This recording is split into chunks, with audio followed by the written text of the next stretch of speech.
Okay students, so I'm here with you again and really wish आप सब ठीक होंगे. Chapter number 10, topic number 10.2.0. Now we are just moving ahead with this chapter. और इसमें जो है हम आज बात करेंगे इलेक्ट्रोलाइटिक कंडक्शन की. आपने इलेक्ट्रोलाइट का लफ्ज़ सुना होगा. इलेक्ट्रोलाइट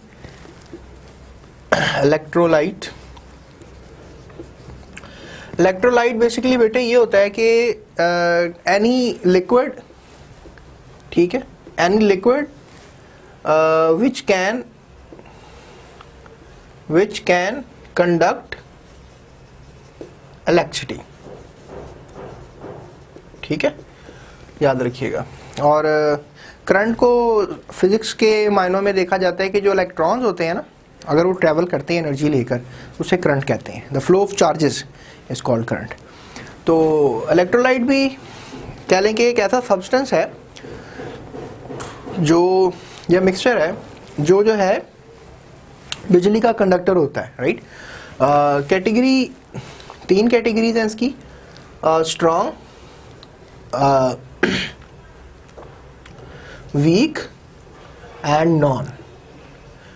कुछ इलेक्ट्रोलाइट्स होते हैं, लिक्विड्स होते हैं, लेकिन वो बिजली कंडक्ट नहीं करते, तो फिर वो नॉन इलेक्ट्रोलाइट्स कहलाते हैं. जैसे ग्लूकोज का सोल्यूशन जो है वो इतना अच्छा बिजली का कंडक्टर नहीं है, जबकि जो वाटर इटसेल्फ एक वीक इलेक्ट्रोलाइट है. तकरीबन 1 करोड़ में से 1 मॉलिक्यूल आयनाइज होता है. तो इसका मतलब है कि 1 करोड़ में से 1 मॉलिक्यूल आयनाइज होने का मतलब ये है कि it just really not ionise itself very well.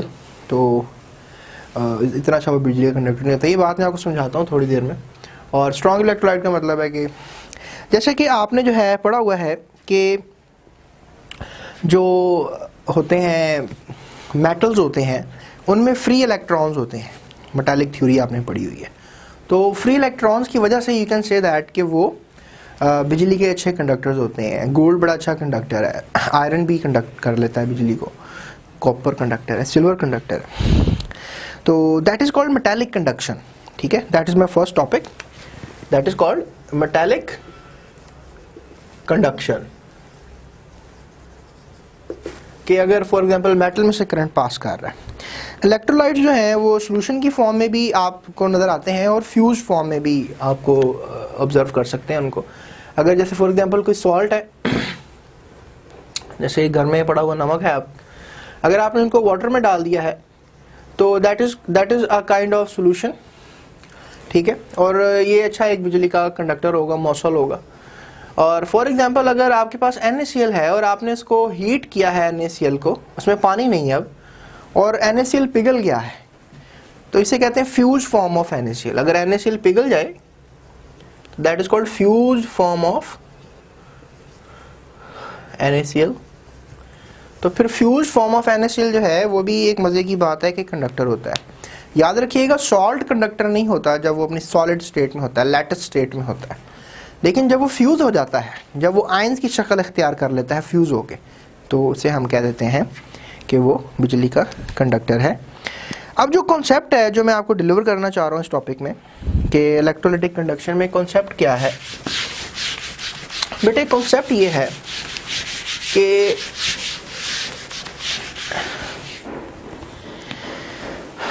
ये जो हमारे पास आयंस होते हैं ना, जैसे NaCl है, पानी में डाल दिया, लेट्स से, अब ये फ्यूज हो गया. ठीक है, तो ये जो आयंस होते हैं, आयंस, ये आयंस बेसिकली कह लो कि कैरियर होते हैं करंट के. ठीक है, इलेक्ट्रॉन्स तो देखो सोल्यूशन में ज़्यादा होते ही नहीं है, फ्री इलेक्ट्रॉन्स नहीं होते ना सोल्यूशन में. वाटर भी H2O है, तो अगर H2O जो है वो अगर आयनिक शक्ल इख्तियार करता है तो वो बन जाता है H+ और OH नेगेटिव. तो फिर तुम्हें पता होना चाहिए सब बच्चों को कि ये आयंस रिस्पॉन्सिबल होते हैं बिजली की कंडक्टिविटी का. ठीक है, मेटालिक कंडक्शन में इलेक्ट्रॉन्स रिस्पॉन्सिबल है और इलेक्ट्रोलाइटिक कंडक्शन में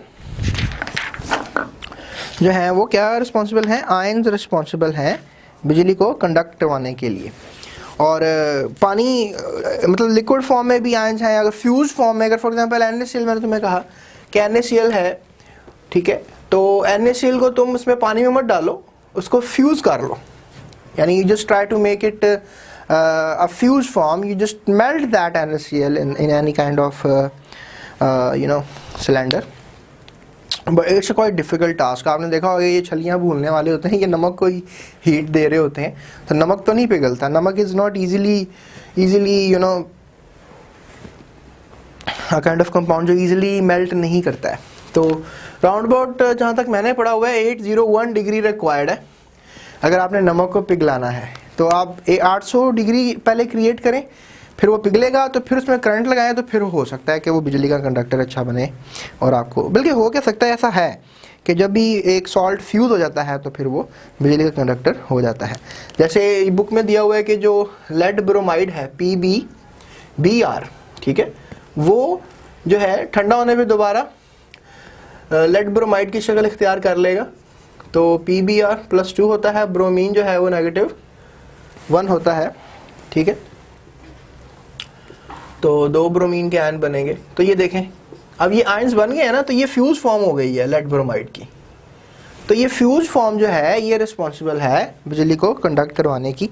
और अगर आप NaCl, अभी हमने काफ़ी बात कर ली है इस पर कि NaCl वाटर में अगर आप ऐड कर रहे हैं तो it can come back into NaCl again, but Na positive and chloride negative ion जो है ये बन रहे हैं. तो दैट लिटरली मेक्स यू के भाई ये एक बिजली के कंडक्टर हो सकते हैं, बिकॉज इन बोथ कंडीशंस आपको नज़र आ रहा है कि आयन फॉर्मेशन हो रही है. तो और याद रखिएगा इलेक्ट्रोलिटिक कंडक्शन इलेक्ट्रोलिटिक सेल में होती है, ठीक है. मैं आगे जाकर आपको बहुत से इलेक्ट्रोलिटिक सेल बताऊंगा और काफ़ी कुछ हमें पता लगेगा. So the bulbs of the candy if you want to have, I have a candy in my pocket. Okay, so just I am trying to say you that के we got electrolytic cell, right. And electrolytic cell जो है that can really conduct electricity, because electrolytic cell है तो definitely वो electricity conduct कर सकता है, तो उसको इलेक्ट्रोलिटिक सेल कह रहे हैं ना. और ये जो मैंने एक डंडे से बनाए हैं, दैट डंडेज are called as electrodes, right. And these are electrodes, and you know the electrodes are 2 positive electrode and negative. It could be anode and it could be cathode, right. anode और cathode electrodes हो सकते हैं. तो electrolytic cell की क्या definition हो सकती है, या इलेक्ट्रोकेमिकल सेल भी कह सकते हैं आप उसको. Electrochemical cell is a kind of cell in which current is used to drive a non-spontaneous reaction. यानी देखें ना, अब इलेक्ट्रोकेमिकल सेल में आप क्या करते हैं कि you just put some kind of stuff electrolyte, उसमें फिर करंट लगाते हैं तो फिर एक रिएक्शन होता है. तो नॉन स्पॉन्टेनियस रिएक्शंस मैंने इसी चैप्टर के आगाज़ में सारा आपको बताया था, वो वीडियो देखें पहली वाली. कम टू नॉन स्पॉन्टेनियस क्या होते हैं.